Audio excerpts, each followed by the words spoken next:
বন্ধুরা, আজকে তোমাদের সাথে লাউ দিয়ে আর রুই মাছ দিয়ে সুন্দর একটা রেসিপি বানাবো। তো শুরুতে দেখো জানলা থেকে আমি সুন্দর করে লাউটা পেরে আনার পরে দেখো একদম কমলা লাউ, এটাকে আমি সুন্দর করে কেটে নেব। তো এই সাইজ করে আমি কেটে নিলাম, তোমরাও নেবা এই সাইজ করে।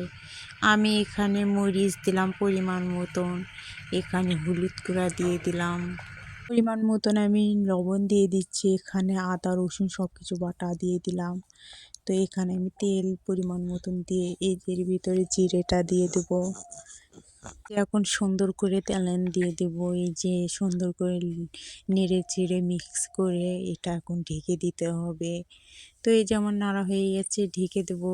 এই যে দেখো সুন্দর করে আগে থেকে মাছটা কষানি করে রেখে দিয়েছিলাম, তো এটা আগে থেকেই রেখে দিয়েছিলাম। এই যে দেখো একটু ঢাকনা 5 মিনিট পর এই যে ঢাকনাটা একদম করে এই যে একটু নেড়ে ছেড়ে এর ভিতরে আমি মাছের যে শুঁড়োটুকুই আসছিল সেই শুঁড়োটুকু দিয়ে এখন আমি ঢেকে দেবো, তো আরও মজবুত হবে।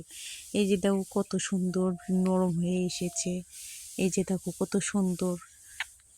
তো এর ভিতরে এখন পরিমাণ মতন আমি পানি দিয়ে দেব। পানি দিয়ে সুন্দর করে নেড়ে 15-20 মিনিটের মতন তোমরা জাল করে নিবা। তো জাল করে নোয়ায় যে জাল দিয়ে নিচ্ছি, নোয়া হয়ে গেলে এই যে দেখো সুন্দর একটা কালার আসছে। তো এরই ভিতরে এখন আমি মাছটি দিয়ে দেব। মাছটি দেওয়া হলে 5 মিনিটের মতন তোমরা জাল করে নিবা। এই যে ফাইনাল লুক দেখো। সবাই ভালো থাকবেন, আল্লাহ হাফেজ।